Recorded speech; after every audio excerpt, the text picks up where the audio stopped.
What is up, everybody? Welcome back to the Eclectic Beard. So this go around, be looking at the 10 most dangerous animals in Australia. Now, Australia, just looking at, watching documentaries on dangerous animals, they've got jellyfish the size of the pinky nail that can kill you. Like, it seems like anything and everything that's in Australia trying to kill you as far as the flora and fauna might be, uh, you know, concerned. So we're looking at 10 most dangerous animals in Australia.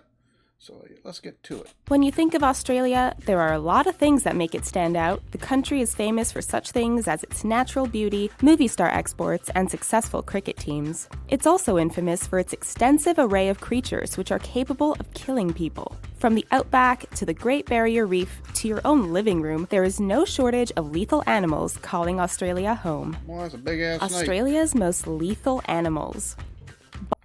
I mean, I think one of the things we've seen was that's one of the great things about Steve Irwin was the fact that he was actually not only did you see him out in the world taking and showing different most dangerous animals in the world. I can't do a fucking Australian accent to save my entire fucking life, but his shit, the awareness he brought not only to conservationism and stuff like that in the world, but also just the animals within Australia's borders itself was really cool to see. So, tell you what, definitely tell guy he didn't seem to be scared of nothing. Box jellyfish. Ooh. Animals. Box jellyfish.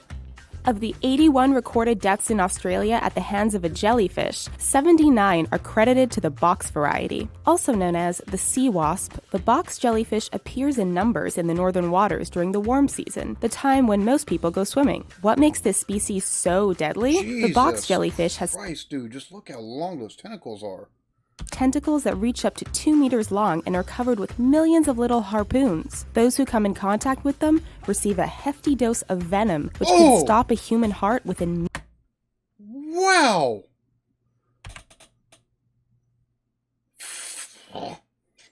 Like, let's go to the beach! Fuck that! Hell no! Come in contact with them receive a hefty dose of venom, which can stop a human heart within minutes. European honeybee. You're probably thinking this inclusion is a joke or an error.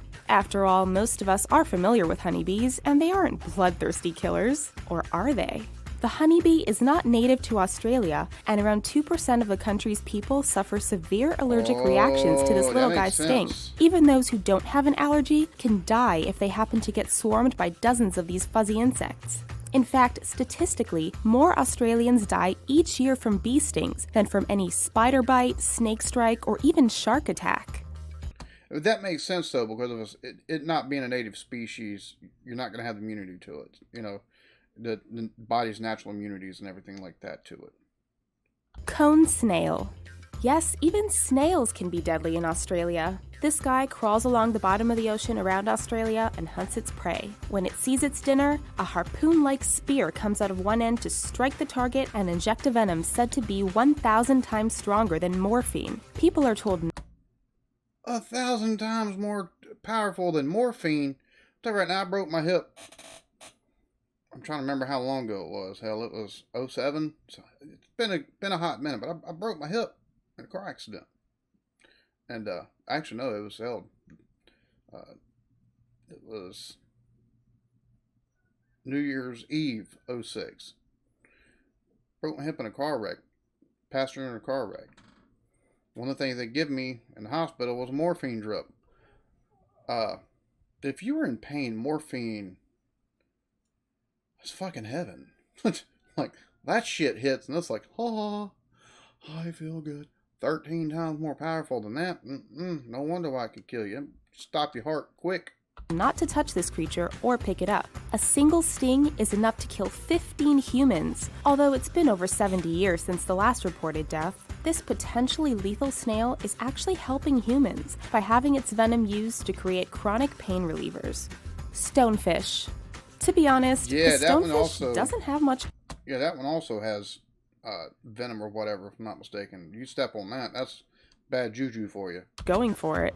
One look and you can see it's a pretty ugly undersea dweller. Closer inspection shows its poisonous spines along its back, which inject venom into anyone or anything unlucky enough to come in contact with it. With near perfect camouflage, it's no wonder every year unlucky swimmers and divers step on one and get a nasty sting. The needle-like spines can even penetrate the sole of a rubber shoe and leave the victim in terrible agony. If you happen to get stung in the abdomen or chest, there's a good chance you're done for.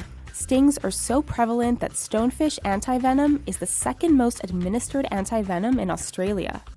That's crazy. I think here the most prevalent antivenom would probably be for like copperheads, water moccasin, or rattlesnake. But for there to have a fish, antivenom for a fish sting be the second most prevalent. That says something to just how often people, come in contact with that thing. And the fact that it's so well camouflaged, it's a dangerous combination.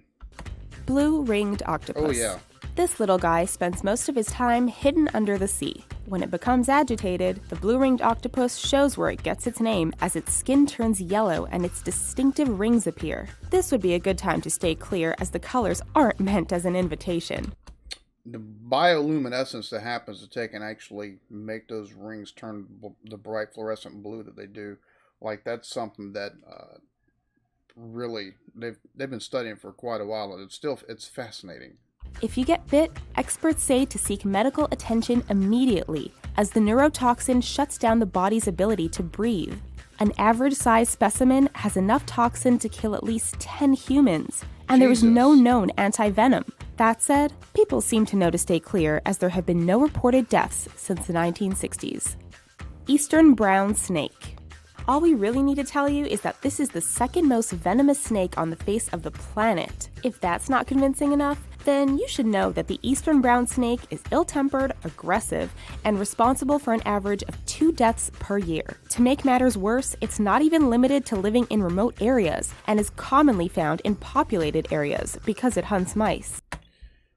Lovely. Just what you want to see. And I think I'm glad nothing like that. I'm glad those haven't been introduced to the U.S. just for the simple fact of we've already got some, with the moccasins and rattlesnake and copperheads, coral snakes, something like that. It don't even look like, the pit viper head. It looks like a regular rounded head like you'd see on something like a garter snake. So that would lead to some bad juju for some country boys. That's all I'm saying. I like to pick up, if I see a snake, I'm going to try to catch it if it's not poisonous. I'm going to take a look at it. I'm going to take it somewhere a little bit further into the woods and release it and be done with it. But it's always interesting to see them. So something like that, I'd be like, oh, cool. Another, a rat snake or something like that. I'd get close enough. And ill-tempered means they're aggressive. That's what ill-tempered means, aggressive. They will strike your ass. They will chase your ass if you take and piss them off.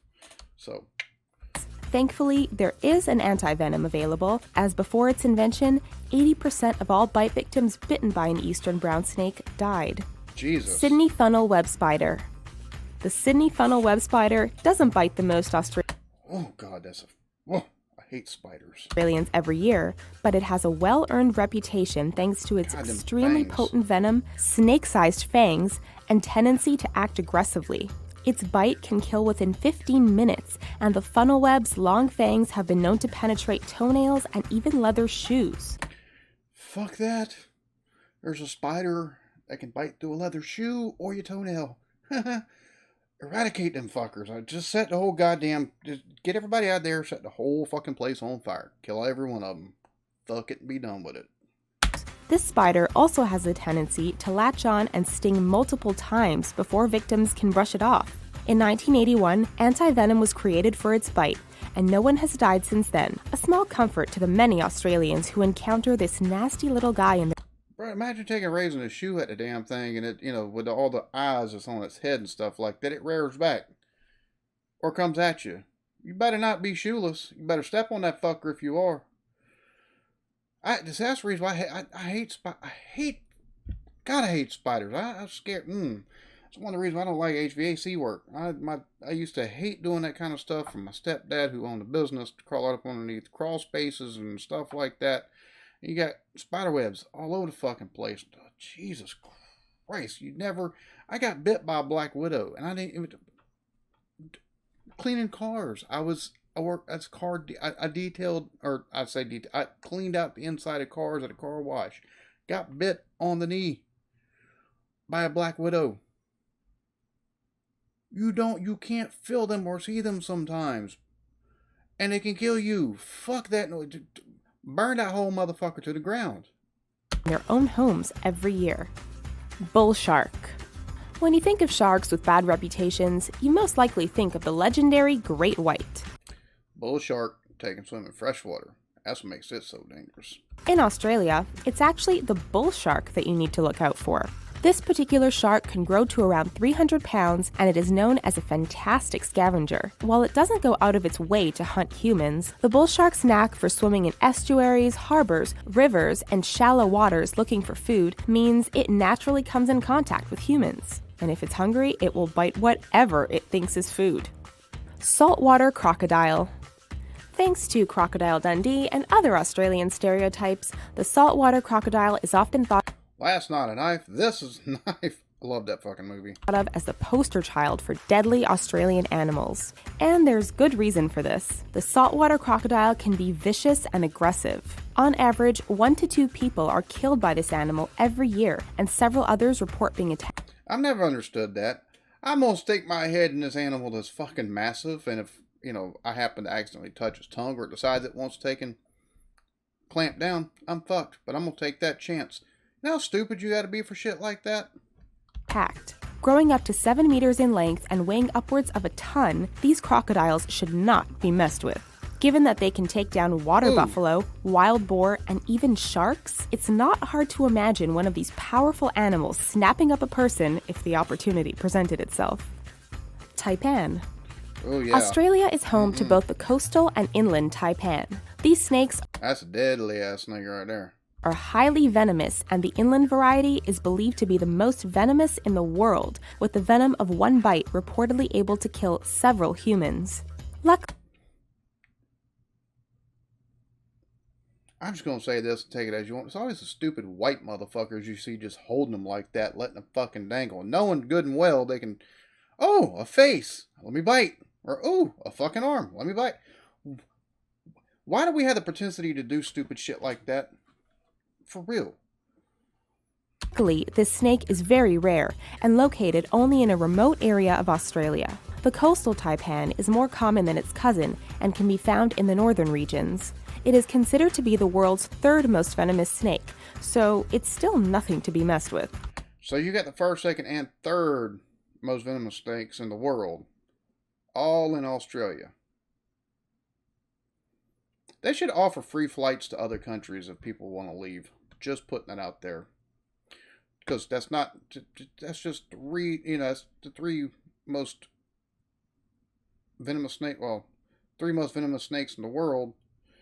Here, where I can actually see myself when I take a look over, make sure everything is being recorded. 3 most venomous snakes in the world. That's not including that fucking spider, the octopus, the box jellyfish, stonefish. Just like, hey, if you want to leave because everything is trying to kill you here, here's a free flight where you want to go. While it's reclusive, if cornered or threatened, the coastal taipan will often strike its victim several times so quickly that you have no idea what just happened. Wow. There we have it. 10 most dangerous animals in Australia. Bro, I've always wanted to take and visit Australia just because some of the natural beauty and stuff like that. But all that wildlife and stuff like that that's down there, no, Skeeter, I don't think so. I'm not sure I don't know if I could live there. Just saying. Because the first time I seen one of those spiders, I'd be arrested for arson for burning the fucking house down. So, y'all be good to each other. Love yourselves. Peace.